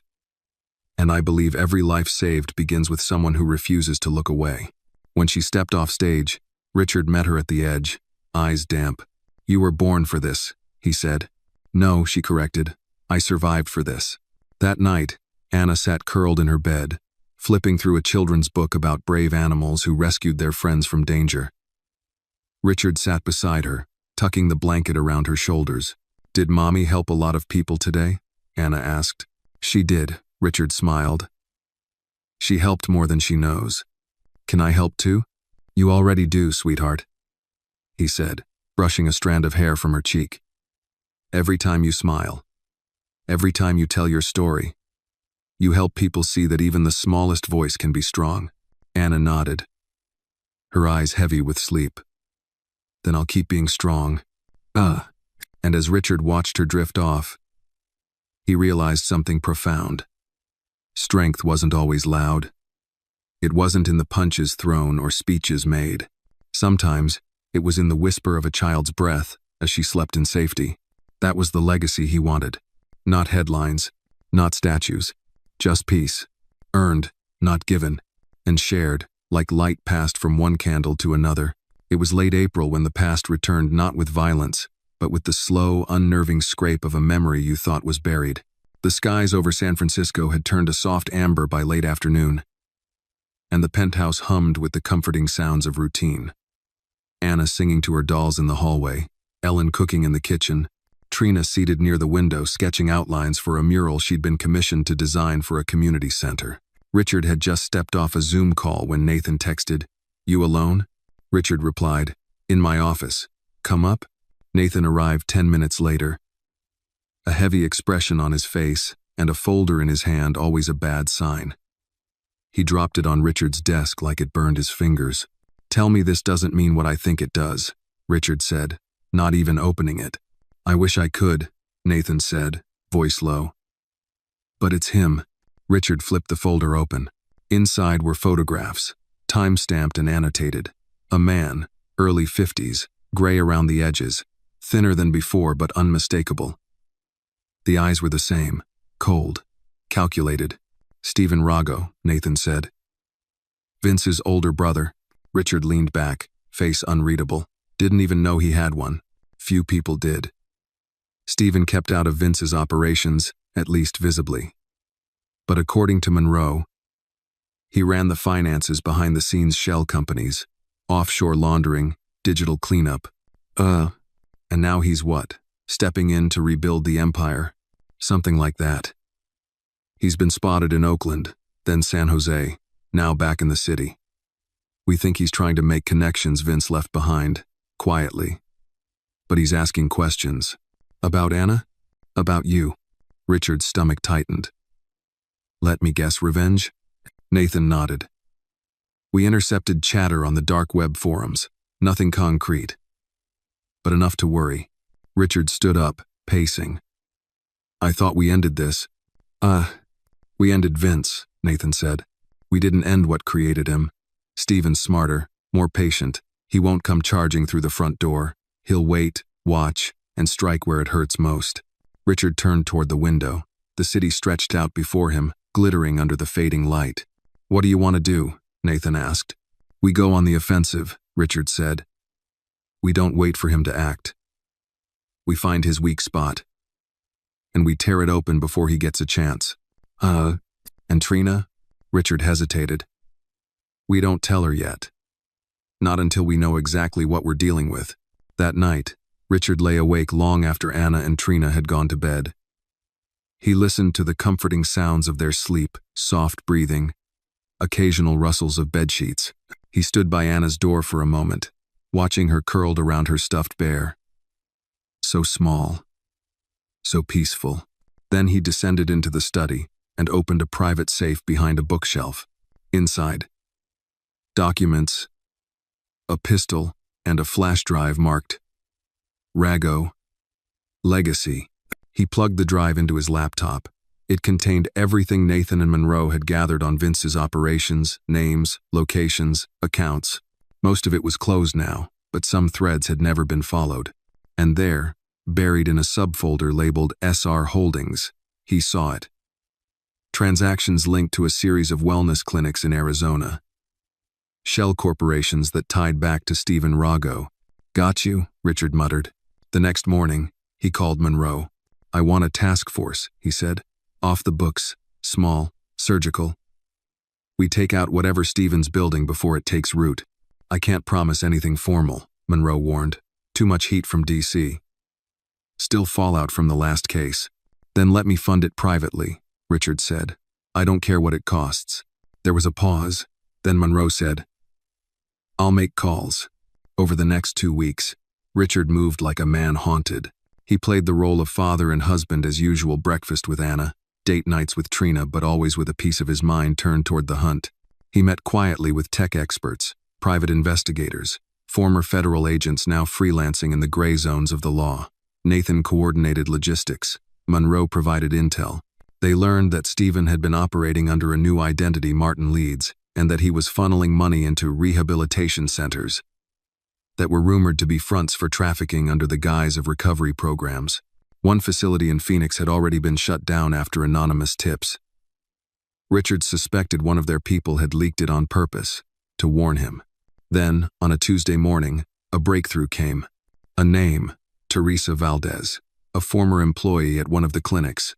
She had fled Arizona and was now in hiding in Santa Cruz. She'd contacted Second Light through their anonymous hotline, but had been too afraid to reveal details. "She's the link," Monroe said. "We get her, we get everything." Richard and Nathan drove down that night. Trina thought they were going to a donors event in Carmel. Richard hated lying. But protecting her meant shielding her from the darkness resurfacing. They found Teresa Valdez living in a battered trailer behind a shuttered gas station. She was gaunt, hollow-eyed, but when Richard introduced himself and said the name Stephen Rago, her hands started to shake. "You have no idea what he's capable of," she whispered. "Then help us stop him," Richard said. She hesitated. Then she opened a backpack and pulled out a hard drive. "I copied everything before I ran," she said. "Names, ledgers, even videos." Richard reached for the drive carefully, like it was a bomb. "This is it," Nathan whispered. They drove back in silence, the weight of the truth heavy between them. When Richard entered the penthouse that night, it was nearly midnight. He found Trina waiting for him in the living room. Arms crossed. Face unreadable. "Carmel was quiet tonight?" she asked. Richard closed the door behind him, exhaled. "It's not over," he said simply. "Stephen Rago's alive, and he's coming." Trina didn't cry. She didn't flinch. She just walked up to him, eyes sharp. "Then we do what we did before," she said. "We fight." And Richard knew whatever came next, they wouldn't face it alone. Morning in the Miles household was usually peaceful, a ritual of warmth and routine. Ellen humming in the kitchen, the smell of cinnamon toast wafting through the air, Anna running through the hallway in mismatched socks, asking where she put her glitter crayons. But today, something hung heavy in the air, something invisible but unmistakable, like a storm just beyond the skyline. Richard sat at the kitchen table, sipping his coffee but tasting none of it. He hadn't slept. The information on the hard drive from Teresa Valdez had kept him up through the night. The files were worse than expected. Financial records, payroll logs, transportation manifests. More than enough to expose Stephen's entire network if they could verify it. But the real poison was in the videos. Footage from the so-called wellness center's gray, clinical rooms. Girls sitting still, too still. Richard had only managed to watch a few seconds before he slammed the laptop shut. Trina entered the kitchen, her eyes sharp despite the early hour. She could always read him like a book, especially the pages he didn't want opened. "Did you sleep at all?" she asked, pouring her tea. "No," Richard admitted. "Too much to process." "Well, do I need to see it?" she asked. He hesitated, then shook his head. "Not yet." She didn't press. Instead, she sat across from him and reached for his hand. "You know what needs to be done." "Yes, but doing it means lighting a fuse. If we take this to the press, or even law enforcement, Stephen will know we're coming. He'll run, or worse, he'll retaliate." "He already knows," she said calmly. The moment Teresa went dark, he knew someone had her. Richard exhaled slowly. "Then we hit him hard, and we hit him now." Later that morning, they gathered in the sunroom. Nathan, Monroe, Richard, and Trina. Anna was at school, blissfully unaware, her biggest worry being whether she'd be chosen as line leader during recess. Monroe began the briefing. "The files Teresa gave us contain detailed financial records tracing back to several fake rehab centers. These aren't just illegal, they're textbook human trafficking operations. We've verified at least 7 survivors from the Phoenix facility alone." "What about the names?" Richard asked. "Some are aliases, but there are a few real ones, including former law enforcement, local politicians, even a judge in Tucson." Richard's jaw clenched. "And Stephen? Clean, so far. He never signed anything. But the money trails lead back to shell corporations we've now linked to him, thanks to your original intel. That's enough for a federal investigation if we move fast." Nathan chimed in. "If we go to the FBI now, we risk someone leaking the case." Stephen has eyes everywhere. Then we go private first, Richard said. We pull together survivors willing to testify. We get airtight documentation. When it hits all at once. No warning, no time to hide. Trina nodded. And, Second Light can help coordinate the outreach. We already have contacts with shelters and survivor networks. Monroe leaned back in her chair. If we do this right, we're not just taking down Stephen, we're blowing up a whole system that's been operating under the radar for years. And if we do it wrong? Nathan asked. Then Anna's not safe, Richard said. None of us are. Over the next several days, the penthouse transformed into a war room. Richard's office became a command center, walls lined with charts, strings connecting names, maps with pins marking every known location tied to Rago's operations. Trina worked around the clock, speaking with survivors, vetting their stories, offering comfort and safety plans for those afraid to come forward. They held strategy meetings in whispered voices, constantly looking over their shoulders. Nathan's team enhanced security around the building. Ellen even learned how to operate the emergency lockdown protocol, just in case. One night, after everyone else had gone to sleep, Trina found Richard standing on the rooftop, staring at the lights of the Bay Bridge. Do you ever feel like it never ends? He asked, not turning to look at her. Like no matter how many monsters you kill, another one just rises up to take their place? Trina stepped beside him. Yes. But then I remember every girl we save, every man we expose, every light we shine. It makes it just a little harder for them to hide. One. He looked at her, his expression vulnerable. I don't want Anna to grow up afraid. She won't, Trina said. Because she'll know we never stopped fighting for her.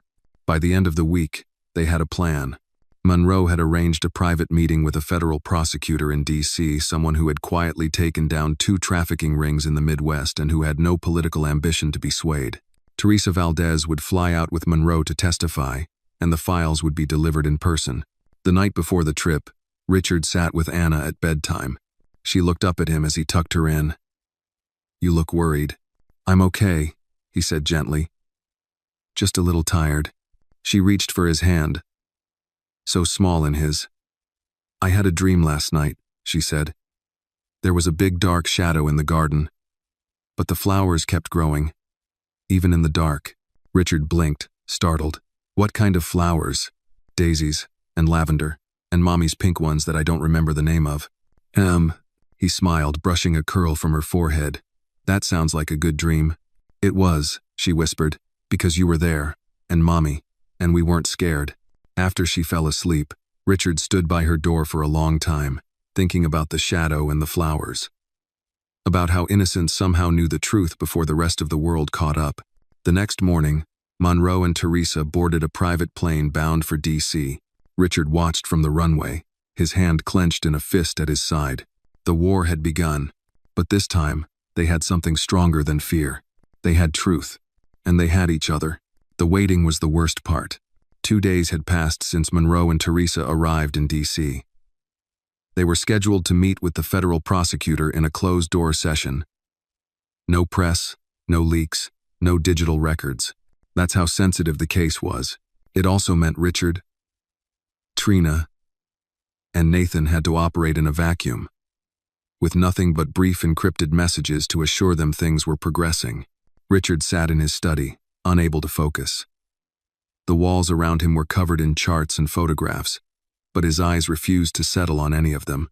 Instead, they kept drifting to the framed picture on his desk. Anna, on the first day of school, missing a front tooth, her backpack too big for her tiny shoulders, innocence frozen in time. Trina entered quietly, holding 2 mugs of coffee. She handed one to him and sat on the edge of the desk. They're in the building, she said. Monroe just texted. The prosecutor cleared the room. It's happening now. Richard nodded, grateful for the update but still tense. I keep thinking about what if it's not enough? What if Teresa panics? Or they decide it's too big to pursue? She won't panic, Trina said firmly. She's stronger than she thinks. God. And what about the system? Richard asked. We've both seen how often it turns away. Buries stories like this. Especially when powerful people are involved. Trina set her coffee down. Then we make it impossible to ignore. If DC won't act, we go public. Full disclosure. Names, files, testimonies, everything. That would make us targets. We already are. The silence between them was not one of fear, it was the calm before the strike. Both of them had stood at this edge before, but now, they had a daughter asleep in the next room. The stakes had never felt higher. Hours passed. At noon, Nathan burst into the study with his phone in hand. "They did it," he said, breathless. "Federal indictment authorized. 37 counts across 6 states. Stephen Rago is being indicted as the head of an interstate trafficking operation." Teresa's testimony was key. Richard stood slowly, as if afraid the floor might fall out from under him. "They're arresting him? Tonight. Simultaneous raids. His main property in Marin, 2 clinics in Arizona, and the accountancy firm he's been using to launder money. They want us quiet until the arrests are made." Trina's eyes welled with tears, but she didn't let them fall. "It's happening. We actually did it." Richard looked at Nathan. "You have people watching Anna's school?" "Of course," Nathan replied. "Ellen picked her up 10 minutes ago. Everything's secure." Relief washed over him, but only briefly. Then we wait. Again. The rest of the day dragged on. Trina spent the afternoon at Second Light, checking in with survivors who had testified anonymously. Many were terrified, worried their names might get out. Richard used his connections to secure emergency protection for several of them. Nathan coordinated with Monroe via a private satellite line. The house, once filled with normalcy, had turned into a fortress of vigilance. At 7:43 p.m., Monroe called. "It's done," she said. "Stephen Rago was arrested at his estate 30 minutes ago. No resistance. He had no idea we were coming." Richard gripped the phone tightly. "And the others?" "Raid successful. Over a dozen arrests. All major assets frozen. They're preparing a press release for the morning." "Is Teresa safe?" "She's in protective custody. She asked me to tell you something." "What?" she said. "Thank you for believing me before I could believe in myself." Richard felt his throat tighten. "Tell her she saved more lives than she knows." When he hung up, Trina was waiting just outside the office. He didn't have to say a word, she knew. She threw her arms around him, and for a long time, they just held each other. That night, they allowed themselves something they hadn't in weeks: joy. Anna twirled in the living room in her pajamas, spinning so fast she almost fell. "Why are you smiling so big?" she asked Richard, climbing into his lap. "Because today, some very bad people were stopped. Because people like Mommy helped make sure others won't be hurt." Anna blinked. "Like superheroes?" "Yes," Richard smiled. "Exactly like that. I want to be one when I grow up," she said sleepily. "You already are," Trina whispered from across the room. Later, after Anna went to bed, Richard and Trina stood on the rooftop garden. The city pulsed below them. But up here, it felt like the world was holding its breath in awe. "We have to go public tomorrow," Trina said. "I know. They'll twist it, accuse us of trying to look good, say we're just a rich couple trying to make noise." "Let them," Richard replied. "We have truth on our side. We also have a daughter to protect." He looked at her. "That's why we'll control the narrative. We'll do the interview, full transparency. We tell our story, we tell hers, and we remind the world what justice looks like." Trina nodded, her eyes reflecting the lights below. "And what love looks like." As midnight approached, the three of them, Richard, Trina, and Anna, asleep in her room, became part of a different story. Not just one about wealth or survival or even justice, but one about breaking cycles, about turning pain into purpose. The silence that followed was no longer the kind that haunted. It was the kind that healed. The next morning, Richard stood in front of the bathroom mirror, tying his tie with a precision that betrayed his nerves. He had worn this suit before, once at a Senate inquiry, once at his father's funeral. But today, it carried a different gravity. Today, he wasn't just a billionaire executive. He was a father, a man with blood on his hands, not from guilt, but from standing in the way of evil, and he was about to go on national television to talk about it. Downstairs, the living room had been transformed into a temporary studio. Soft lights glowed behind camera rigs, and cables snaked across the marble floors. The production team from 60 Minutes moved with quiet efficiency, setting up microphones, adjusting lenses, testing audio levels. It all felt strangely intimate for something meant to reach millions. Trina sat on the couch, calm but focused, flipping through the pages of her prepared notes. She had refused to rehearse answers. "If I can survive it, I can speak it," she'd told Richard the night before. He believed her. Anna, dressed in a soft yellow dress, sat cross-legged at the far end of the room with Ellen, coloring quietly. She wouldn't be on camera, but she wanted to watch. "So I can see you be brave," she'd said with a wisdom far beyond her years. The interviewer, a composed and sharp woman named Diane Lowe, approached Richard and offered a gentle smile. "Are you ready?" "As I'll ever be," Richard replied. The cameras rolled. The interview began with background the early days of Second Light, the mission, the survivors.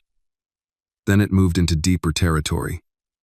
Diane asked questions with care, but without apology.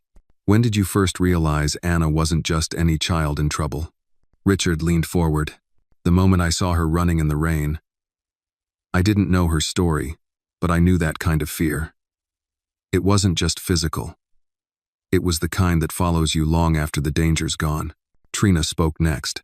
Her voice was steady, but her hands clasped tightly in her lap betrayed the emotion she kept contained. "I was raised to believe silence was safer. That if you kept quiet, you survived. But silence protects the wrong people. So I decided to speak." Then came the moment Richard had been dreading, the part about the videos. The trafficking. The arrests. "Mr. Miles," Diane said gently, "why did you choose to get involved at this level? You could have stayed quiet. No one would have blamed you." "Mo." He looked down at his hands for a moment before responding. "Because power means nothing if you don't use it to protect someone who doesn't have it. I was born into wealth. But I wasn't born into empathy. That came later. From experience. From failure. From Anna. And what do you say to those who accuse you of using this for image, that a billionaire is trying to play hero?" Richard didn't flinch. "They're welcome to think whatever they like, but if telling the truth costs me reputation, money, even safety, it's still worth it, because the truth is the only thing that will stop men like Stephen Rago." The interview lasted nearly 2 hours. Much of it edited down for television, but the raw footage would be archived, made available to the public. When the cameras finally cut, Diane stood and said, "Thank you. You didn't just answer the questions, you honored them." That night, the episode aired, prime time. Viewers across the country watched as Richard and Trina bared the truth. They saw photos of the clinics. They heard Teresa Valdez's voice, distorted but resolute. They watched survivors share fragments of their trauma, not for pity, but for visibility. Anna watched from the couch, curled between her parents, clutching Richard's hand. She didn't understand all the words, but she understood the weight. By the end of the segment, the studio's website crashed under the flood of emails and donation pledges. Survivors called in from all over the country. Volunteers signed up in record numbers, and something shifted not just in the public consciousness, but in the soul of the story. The following morning, headlines blanketed the news cycle. Billionaire, survivor, and child at the center of national reckoning. Stephen Rago empire collapses under testimony and truth. Second Light. How a little girl sparked a movement. Richard received a call from the mayor of San Francisco. Then the governor. Then someone from the Department of Justice. But he wasn't interested in awards or ceremonies. "If they want to help," he told Nathan, "they can fund trauma care in every public school. They can fix what they ignored." But amidst the public reaction, the danger hadn't vanished. Stephen Rago's arrest meant that more dominoes would fall and desperate people do desperate things. One afternoon, as Richard returned from a meeting with Monroe, he noticed a black SUV parked a few blocks from the building. Not uncommon in a city like San Francisco, but this one had tinted plates. And it had been there the day before, too. He called Nathan immediately. "Start background checks on any unfamiliar vehicles in a 5-block radius. Rotate security shifts every 6 hours. And double up patrol around Anna's school." That night, he didn't sleep. Instead, He stood guard outside Anna's door, the weight of fatherhood pressing on him like armor. Not a burden, but a vow. The next day brought an envelope, no return address. Inside, a single note typed in block letters. You should have stayed out of it. Now she's marked too. Trina read it without blinking. They're bluffing. Maybe, Richard replied. But I'm not. He handed the note to Nathan and said, get it to Monroe. And tell him if we need to go scorched earth. I'll light the first match myself. But Trina placed her hand on his. No, she said. We don't burn it all down. We build something stronger. So they can't hide in the shadows anymore. That night, Richard sat on the edge of Anna's bed as she slept, brushing her hair back softly. She murmured in her sleep, something about daisies and stars, and he felt the tear escape before he could stop it. He whispered to the darkness, You will not take this from us. Not her. Not the light. Because even when the shadows whispered threats, the truth had already broken through.